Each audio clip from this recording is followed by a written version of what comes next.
Caso 4. Llegó una mujer de unos 40 años acompañada por el que me presentó como su marido. La mujer me refirió los típicos síntomas de aquellos que pueden ver espíritus. La impresión de verosimilitud de su relato venía reforzada por el hecho de que su bisabuela y su abuela también podían ver almas de difuntos. Pero el problema por el que vino a consultarme había comenzado 4 años antes, cuando no solo veía esas almas, sino que comenzaron a agarrarle por el brazo y a ordenarle que le siguieran. Me puse a orar por ella y enseguida se vio la fase previa al trance. Sentía ella como una incomodidad, también frío a pesar de que disfrutábamos de una agradable temperatura veraniega. Pero a pesar de que esos síntomas persistían, nada se manifestaba a través de ella. Tras más de media hora de oración, lo único que, a juzgar por los síntomas, parecía haber quedado patente era que dentro de ella había un espíritu al que le molestaba mi imposición de manos y mis oraciones. Me marché a rezar vísperas, dejando al marido y a otra persona rezando el rosario. Entonces, nada más empezar el rosario, sí que comenzó la mujer a dar gritos en trance, aunque sin perder la conciencia a pesar de no poder hablar. Los gritos cada vez eran más fuertes. 3/4 de hora, en una situación que iba increciendo de malestar y gritos, vomitó una masa de trozos de carne. Lo curioso es que ella no había ingerido nada en 8 horas, la comida había sido ligera y tampoco se había sentido pesada tras el almuerzo. El vómito de aquella carne a pesar del estómago vacío era la prueba de que ciertamente esa mujer padecía algo preternatural y no quejaba por mera sugestión u otros problemas mentales. Solo había tenido un vómito parecido 4 años antes, y también entonces había estado en ayunas durante más de 12 horas a pesar de lo cual había vomitado algo semejante. Fue entonces cuando la mujer comenzó a explicar una parte de la historia que había callado en la conversación previa a las oraciones. Él era su marido. Ese hombre estaba casado con otra mujer, pero mantenía una relación con ella, la presente. Su esposa al descubrir esa relación había reaccionado con odio, llamando al amante por teléfono para insultarla y cosas semejantes. ¿Quién hizo el maleficio? No lo sabíamos, aunque era lógico sospechar que la esposa engañada llena de odio hubiera podido encargar eso a un brujo. Lo cierto era que desde que la esposa descubrió la infidelidad y comenzaron las llamadas, fue cuando la amante comenzó no solo a ver las almas, sino también a sentirlas corporalmente, a notar cómo le agarraban queriendo llevársela. A eso siguió el primero de 4 abortos no provocados, los niños del amante se le morían antes de nacer. Dado que el primer vómito con el estómago vacío coincidió con la muerte del primer niño que llevaba en su seno, era razonable conjeturar sobre la posibilidad de que el maleficio hubiera provocado esas muertes. Les expliqué a ambos, al amante, a la que a partir de ahora llamaré Vanessa, y al esposo infiel, al que a partir de ahora llamaré Víctor, que debían poner en orden su vida. Lo cual resultaba más fácil por el hecho de que el esposo adúltero vivía con su esposa, así que con tacto y delicadeza, fui tajante en lo referente a que había que dejar esa relación ilícita de inmediato. Por los niños muertos antes de nacer no debía atormentarse ya que habrían ido junto a Dios. Pero ella debía comenzar una vida de más oración, una vida dentro de los mandamientos de Dios. Sentado en el banco de la capilla, el marido infiel escuchaba todos mis consejos sin decir nada. Se mostraba conmovido y dispuesto a dar ese cambio también. Había habido una sucesión de hechos malos. La pasión había llevado a la infidelidad al sufrimiento de la esposa, el sufrimiento al odio, el odio al maleficio. El pecado había dado sus frutos malos. Pero todo había sido para bien. Pues al ver estos frutos, tan claros, tan patentes, eso debía llevarles a abrazar una vida totalmente contraria. Todo mal es permitido para un bien mayor, les expliqué. Sin esos frutos malos, los abortos, el maleficio, ellos no se hubieran percatado de cuán errado era su camino y se hubieran encontrado con todo el día del juicio final. Dios en su misericordia había permitido que el mal llegara a una situación en la que quedara patente para provocar un cambio de vida.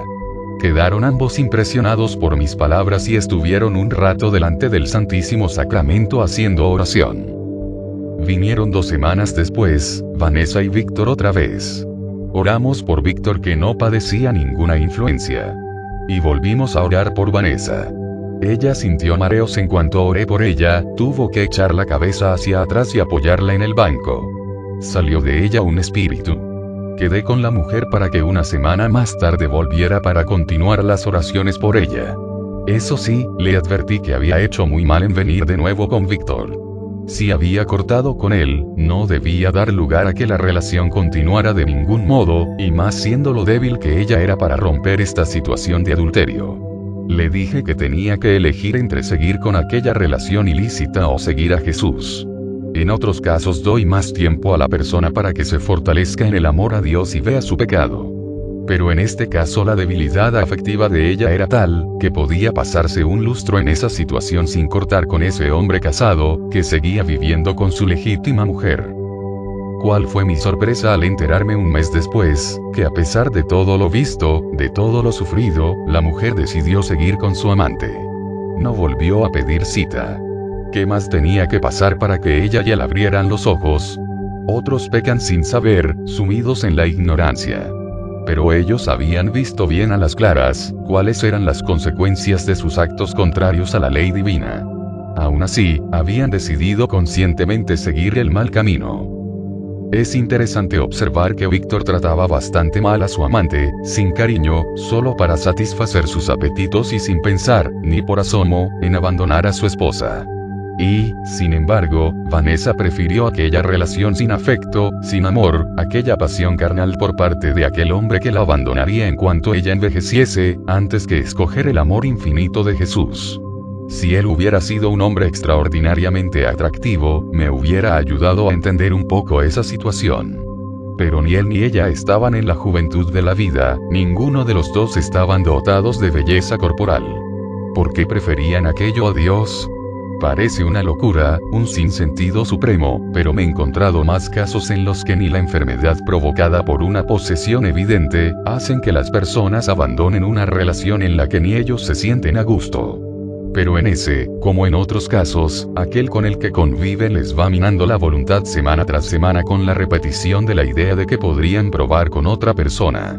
He oído hablar bien de un vidente y me han contado de una mujer que impone la mano si ese padre es demasiado rígido y hay otros más humanos y un par de meses después de no venir por la iglesia me acordé que tenía su dirección electrónica y le envié este email.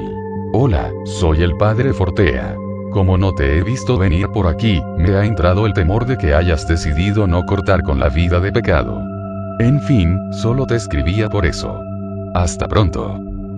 No recibí respuesta en varias semanas, hasta que cerca de las Navidades me contestó. Hola padre, agradezco de corazón por toda la ayuda que me brindó y por todo el tiempo que me dedicó.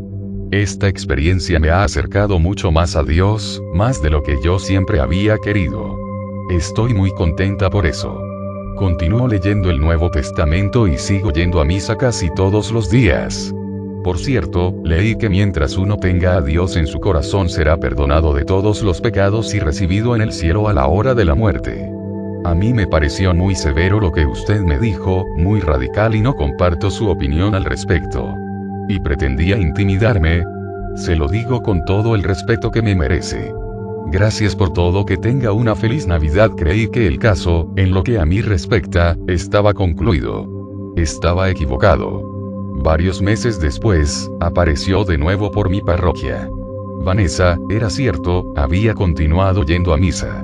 Al ir a misa, al no romper su relación con Dios, eso le llevó a asistir a un grupo de oración carismático. En ese grupo, una señora, que por cierto era marquesa, le pidió que le contara su historia y ella, durante varios meses, hizo una verdadera labor de amiga, aconsejándole, llevándole poco a poco al camino del arrepentimiento. Cuando llegó a mi parroquia, estaba dispuesta a dejar a Víctor y a vivir en gracia de Dios. Di por supuesto que el caso iba a ser largo, dados los antecedentes. Me equivoqué. En 2 sesiones más, fue liberada. En la segunda sesión, cayó al suelo delante del altar, gritó, se agitó y en unos 20 minutos quedó liberada. Los que allí estábamos, pudimos oler un perfume en esa parte de la iglesia, signo de la presencia de algún ángel. De rodillas, Vanessa muy emocionada agradeció a Jesús su liberación. En los meses siguientes, a pesar de todo lo sucedido, Iba a seguir siendo difícil que cortara todo contacto telefónico con el marido adúltero, que comenzó a acosarla con llamadas y hasta llamando al timbre de su casa desde la calle. Le insistí una y otra vez que en cuanto oyera su voz, colgara el teléfono. Que no tenía que darle ninguna explicación, que no tenía que comenzar ninguna conversación por breve que fuera, ya que ella seguía siendo débil para cortar.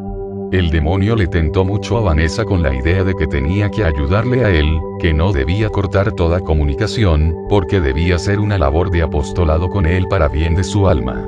Esta ceguera siguió en ella durante varios meses, aunque el que ella sufriera algún tipo de pequeña influencia demoníaca por la que hubo que orar, acabó por abrirle los ojos. También ayudó el que le dijera claramente que era la última vez que rezaba por ella. O cortaba o que se fuera a buscar otro sacerdote. Cortó, sí, finalmente cortó. Pero Dios le iba a dar una extraordinaria forma de purificarse de sus pecados y hacer penitencia. Después de vivir una temporada completamente liberada, feliz y viviendo sin ningún tipo de disturbio preternatural, el Señor permitió que pudiera sufrir por las almas del purgatorio. En ella entraban almas errantes que tenían que purificarse para entrar en el cielo. Almas que no estaban condenadas al infierno, pero que por sus muchos pecados estaban en las moradas inferiores del purgatorio, almas que vagaban penando sobre la tierra. Cuando entraban en ella, Vanessa sentía su tristeza.